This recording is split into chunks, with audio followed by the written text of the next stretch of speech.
Hello everyone, welcome back to 3P's One Pod. In honor of Halloween being just a week away, today's episode, we are going to be reading the entirety of Jeff the Killer, one of the internet's most famous creepypastas. So grab a blanket, cozy up by the fire, and join us. And as always, if you want to support us, we have a link to our Ko-Fi and to a Google form as well, if you'd like to give us a suggestion for a future video. And because this is the last time we're seeing you before Halloween, Happy Halloween! excerpt from a local newspaper. Ominous unknown killer is still at large.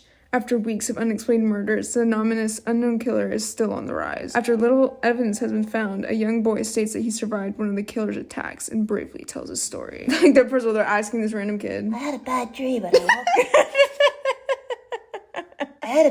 but I woke up in the middle of the night. Says the boy. I saw that for some reason, the window was open, even though I remember it being closed before I went to bed. I got up and shut it once more. Afterwards, I simply crawled under my covers and tried to get back to sleep. That's when I had a strange feeling, like someone was watching me. I looked up and nearly jumped out of my bed. There, in that little ray of light, illuminating from between my curtains, were a pair of two eyes. These weren't regular eyes, they were dark, ominous. They were bordered in black and just plain out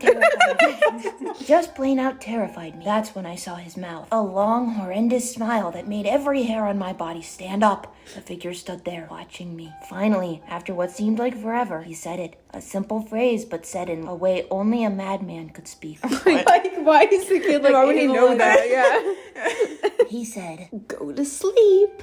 I let out a scream. That's what sent him at me. Okay. He pulled up a knife, aiming at my heart. He jumped on top of my bed. I fought him back. I kicked, I punched, I rolled around trying to knock him off of me. That's when my dad busted in. Your dad did what? The man threw the knife. It went into my dad's shoulders. What? This is... Okay.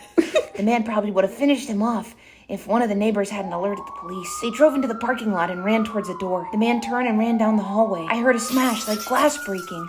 As I came out of my room, I saw the window that was pointing toward the back of my house was broken. I looked out to see him vanish into the distance. I can tell you one thing, I will never forget that face. Those cold, evil eyes and that psychotic smile, they will never leave my head. Police are still on the lookout for this man. If you see anyone that fits the description of the story, please contact your local police department. That's like not really what would happen, but also crazy that it literally like this kid is asking a 7-year-old to write a novel. Jeff and his family had just moved into a new neighborhood. His dad had gotten a promotion at work, and they thought it would be best to be one of those fancy neighborhoods. Jeff and his brother Lou couldn't complain though. A new, better house. What was not to love? As they were getting unpacked, one of their neighbors came by. Hello. She said, I'm Barbara. I live right across the street. I live right across the street from you. Well, I just wanted to introduce myself and introduce my son. She turns around and calls her son over. Billy! These are our new neighbors. Billy said hi and ran back to play in his yard. Well, Said Jeff's mom. I'm Margaret, and this is my husband Peter, and my two sons, Jeff and Lou. They each introduced themselves, and then Barbara invited them to her son's birthday. Jeff and his brother were about to object when their mother said that they would love to. When Jeff and his family were done packing, Jeff went up to his room. Went up to his mom. Why would he? The way they write this is so... Mom, why would you invite us to some kid's party? If you hadn't noticed, I'm not some dumb kid. Jeff, Said his mother. we just moved here. We should show that we want to spend time with our neighbors. Now we're going to that party, and that's final.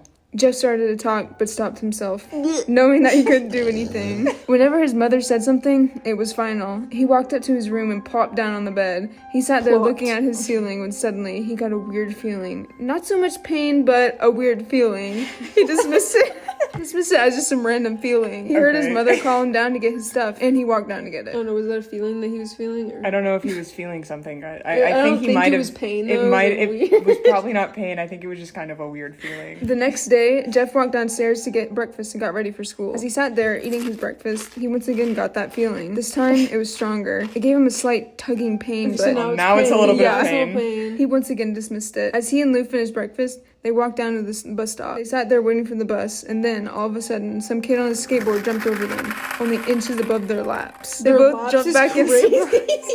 Hey, what the hell? The kid landed and turned back to them. He kicked the skateboard up and caught it with his hands. The kid seemed to be about 12, 1 year younger than Jeff. He was wearing an Just AirPod. 13.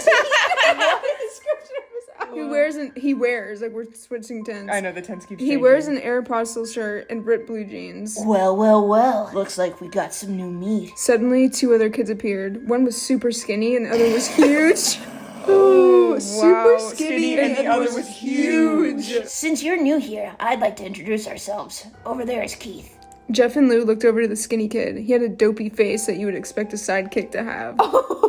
He is rude. And he's Troy. They looked over at the fat kid. Talk about a tub of lard. This kid looked like he hadn't exercised since he was crawling. Oh, that is actually foul. And I Said the first kid. am Randy. Now, for all the kids in this neighborhood, there's a small price for bus fare, if you catch my drift. Lou stood up, ready to punch the lights out of the kid's eyes, and Punch one the of his lights out. friends pulled a knife on him. Oh, tut.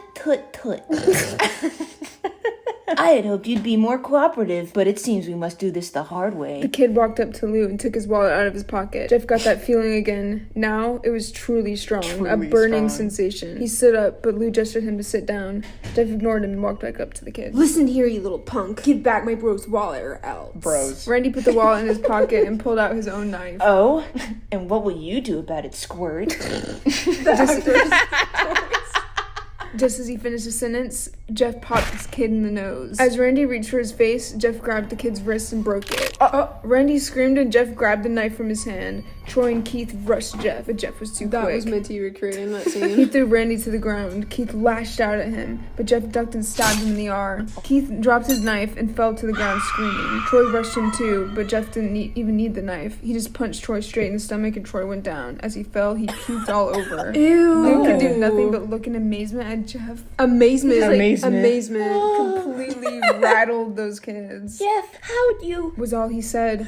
They saw the bus coming and knew they'd be blamed for the whole thing. So they started running as fast as they could. As they ran, they looked back and saw the bus driver rushing over to Randy and the others. As Jeff and Lou made it to school, they didn't dare tell what happened. All they did was sit and listen. Lou just thought of that as his brother beating up a few kids, but Jeff knew it was more. It was something scary. As he got that feeling, he felt how powerful it was. The As he urge got to that just feeling, he felt hurt someone. He didn't like how it sounded, but he couldn't help feeling happy. Ew. He felt that strange feeling go away and stay away for the entire day of school. Even as he walked home due to the whole thing near the bus stop, the vocabulary. and how now he probably wouldn't be taking the bus anymore, he felt happy. When he got home, his parents asked him how his day was, and he said, in a somewhat ominous voice, It was a wonderful day. Ew. Next morning, he heard a knock at his front door. He walked down to the first 2 police officers at the door. His mother looked back at him with an angry look. Jeff, these officers tell me you attacked 3 kids, that it wasn't regular fighting, and that they were stabbed. Stabbed, son! Jeff's gaze fell to the floor, showing his mother that it was true, Mom, they were the ones who pulled the knives on me and Lou. Son, said one of the cops. we found 3 kids, 2 stabbed, 1 having a bruise on his stomach, and we have witnesses proving that you fled the scene. Now, what does that tell us? Jeff knew it was no use. He could say him and Lou had been attacked, but then there was no proof it was not them who attacked Like, at first. least try to I say know. that. They couldn't say they weren't fleeing because, truth be told, they were. So Jeff couldn't defend himself or Lou. Calm down your brother. Jeff couldn't do it since it was he who beat up all the kids. Sir, it was me. I was the one who beat up the kids. Lou tried to hold me back, but he couldn't stop me. The cop looked at his partner and they both nod. Well, kid, looks like you got a year in juvie. Wait! Says Lou. They all looked up to see him holding a knife. The officers pulled their guns and locked them on Lou. What? They're about to shoot this kid down.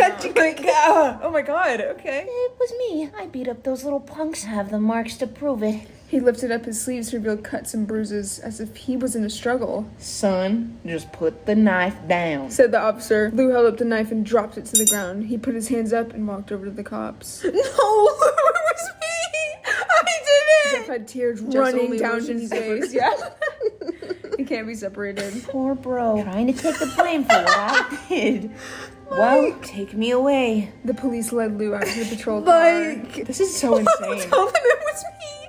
Tell them I was the one who beat up those kids. Jeff's mother put her hands on his shoulders. Jeff, please. You don't have to lie. We know it's Lou. You can stop. Why do they assume that Jeff watched helplessly as the cop car speeds off with Lou inside. A few minutes later, Jeff's dad pulled into the driveway, seeing Jeff's face and knowing something was wrong. Son, what is it? Jeff couldn't answer. His vocal cords were strained from crying. Instead, Jeff's mother walked his father inside to break the bad news to him as Jeff wept in the driveway. After an hour or so, Jeff walked back to his house, seeing that his parents were both shocked, sad, and disappointed. He couldn't look at them. He couldn't see how they thought of Lou when it was his fault. He just went to sleep, trying to get the whole thing off his mind. 2 days went by with no word from Lou at JDC.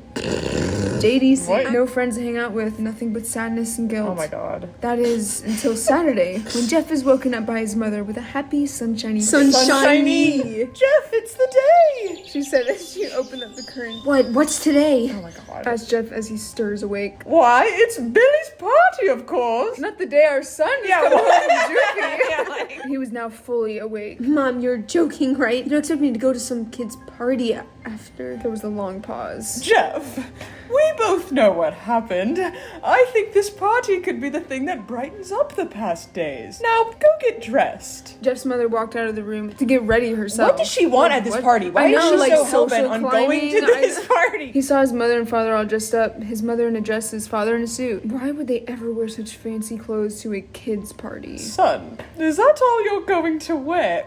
Oh, this is my favorite part Said Jeff's mom. Better than wearing too much. He said. His mother pushed down the feeling to yell at him and hid it with a smile. Now, Jeff, we may be overdressed, but this is how you go if you want to make an impression. Said his father. Jeff grunted and went back up to his room. This is so weird. I don't have any fancy clothes. Just pick out something. Called his mother. He looked around his closet for what he would call is such a fancy. He found a pair of black dress pants he had for special occasions and an undershirt. He couldn't find a shirt to go with it though. He looked around and found only striped and patterned shirts, none of which would go with dress pants. Finally, he found a white hoodie and put it on. Why is this such So, a big part? You're wearing that? They both said. His mother looked at her watch. Oh, no time to change. Let's just go. She said as she herded Jeff and his father out the door. They crossed the street over to Barbara and Billy's house. They knocked on the door and as it appeared that Barbara, just like his parents, way overdressed. As they walked inside, all Jeff could see were adults, no kids. The kids are out in the yard. Jeff, how about you go and meet some of them? Said Barbara. Jeff walked outside to a yard full of Barbara's kids. odd. They're running around in weird cowboy costumes and shooting each other with plastic guns. Like, What makes those weird? I know. He might as well be standing in a Toys R Us. Oh? Like, suddenly a kid came up to him and handed him a toy gun and hat. Hey, wanna play? This guy is literally Why is 42, that a kid? he said. No kid, I'm way too old for this stuff. The kid looked at him with that weird puppy dog face. Please? Said the kid. Fine. Said Jeff. He put on the hat and started to pretend to shoot at the kids. At first, Oh he my thought it was God. totally No ridiculous. way. But then he started to actually have fun. Oh. It might not have been super cool, but it was the first time he had done something that took his mind off of Lou. So he played with the kids for a while until he heard a noise. A weird rolling noise. Then it hit him. Oh. Randy, Troy, and Keith all jumped over the fence on their skateboards. On their- Jeff dropped the fake gun and ripped off the hat. Randy looked at Jeff with a burning hatred. Hello, Jeff, is it? He said. We have some unfinished business. Jeff saw his bruised nose. I think we're even. I beat the crap out of you, and you got my brother sent to JDC. Randy got an angry look in his eyes. Oh no, I don't go for even. I go for winning. You may have kicked our asses that one day, but not today. And as he said that, That one Randy, day. But not today. and as he saw that, Randy rushed at Jeff. They both fell to the ground. Randy punched Jeff in the nose, and Jeff grabbed him by the ears and headbutted into him. Jeff pushed Randy off of him, and both rose to their feet. Kids were screaming, and parents were running out of the house. Troy and Keith both pulled out guns out of their pockets. No one interrupts or guts will fly. They said. Randy pulled a knife on Jeff and stabbed it into his shoulder. Jeff screamed and fell to his knees. Randy started kicking him in the face. After 3 kicks, Jeff grabs his foot and twists it, causing Randy to fall to the ground. Jeff stood up and walked back towards the door. Troy grabbed him. Need some help? He picks Jeff up the back of the collar and throws him through the patio door. Oh my As god. Jeff tries to stand, he's kicked down to the ground. Randy repeatedly starts kicking Jeff until he starts to cough up blood. They're about to kill kill Jeff. Come on, Jeff, fight me. He picks Jeff up and throws him into the kitchen. Randy sees a bottle of vodka on the counter and smashes the glass over Jeff's head. Fight. He throws Jeff back into the living room. Come on, Jeff, look at me. Jeff glances up, his face riddled with blood. I was the one who got your brother sent to JDC, and now you're just gonna sit here and let him rot in there for a whole year? You should be ashamed. Jeff starts to get up. Oh, finally, you stand and fight. Jeff is now to his feet, blood and vodka on his face. Oh my God. Once again, he gets that strange feeling, the one in which he hasn't felt for a while, 2 days. Finally, he's up. Says Randy as he runs at Jeff. That's when it happens. Something inside Jeff snaps. His psyche is destroyed. All rational thinking is gone. All he can do is kill. That was fast. He grabs Randy and pile drives him to the ground. Gets on top of him and punches him straight in the heart. The punch causes Randy's heart to stop. As Randy gasps for breath, Jeff hammers down on him. Punch after punch would gushes from Randy's body until he takes one final breath and dies. Wow. Everyone is looking at Jeff now. The parents, the crying kids, even Troy and Keith. They easily break from their gaze and point their guns at Jeff. Jeff sees the guns trained on him and runs for the stairs. As he runs, Troy and Keith let out fire on him, each shot missing. Little children.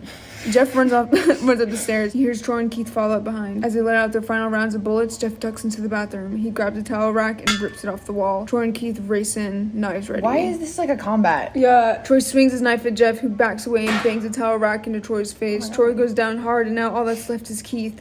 He's more agile than Troy, though, and ducks when Jeff swings the towel rack. He dropped the knife and grabbed Jeff by the neck. He pushed him into the wall. A thing of bleach fell down on top of him from the top shelf. It burned both of them, and they both started to scream. Jeff wiped his eyes best he could. He pulled back on the towel rack and ran it straight into Keith's head. As he lay there, bleeding to death, he let out an ominous smile. What's so funny? Asked Jeff. Keith pulled out a lighter and switched it on. What's funny He said. is that you're covered in bleach and alcohol. Jeff's eyes widened as Keith threw the lighter on him. Oh my God. As soon as the flame made contact with him, the flames ignited the alcohol in the vodka. The alcohol In the vodka, In the the vodka is vodka. just not straight up alcohol. While the alcohol burned him, the bleach bleached his skin. Okay.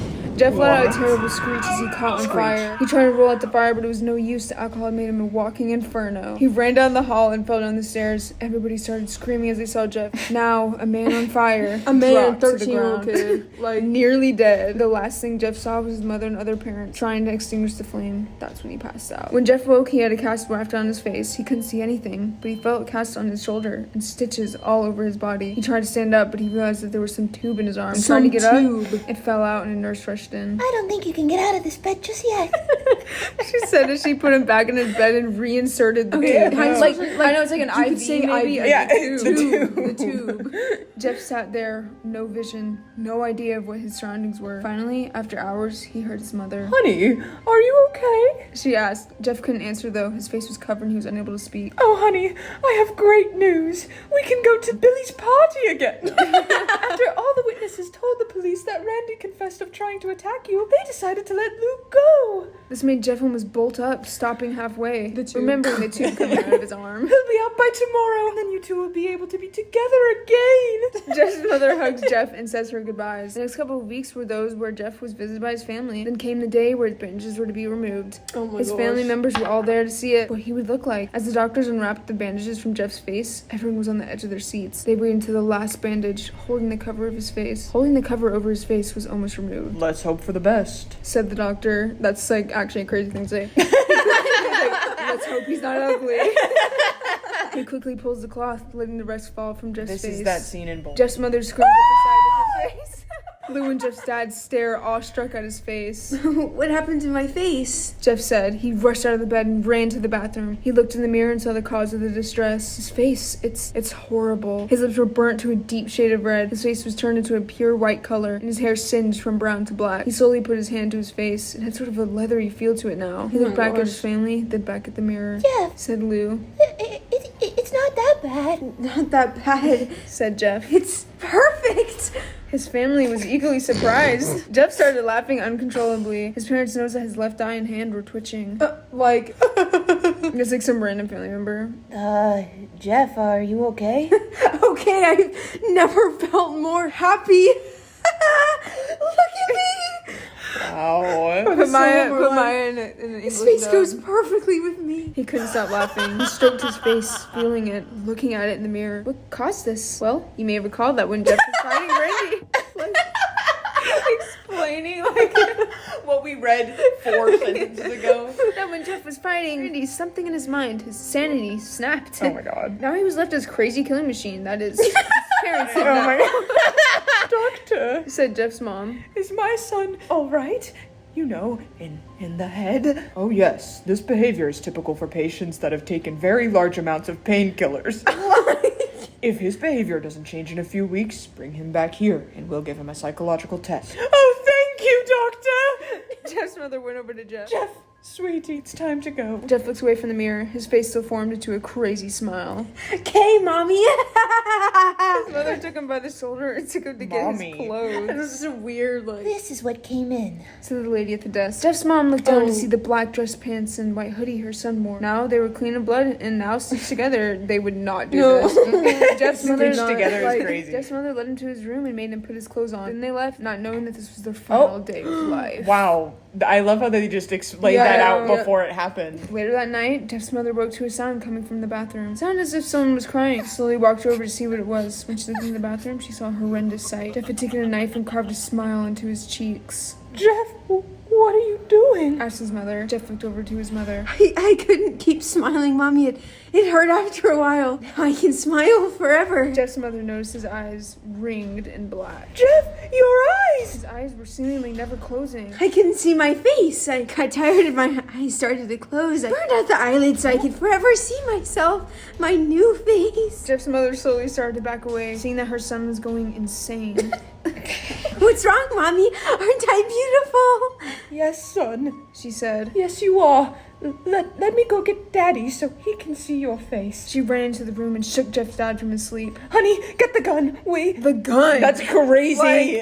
She stopped as she saw Jeff from the doorway, holding a knife. Just like lock him in a room. I know. Oh my God. Mommy, you lied. That's the last thing they hear as Jeff rushes them with the knife, gutting both of them. God.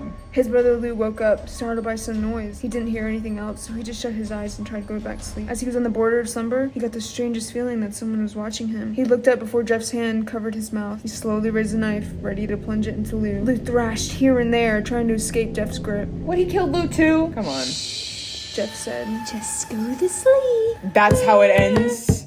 Oh my God.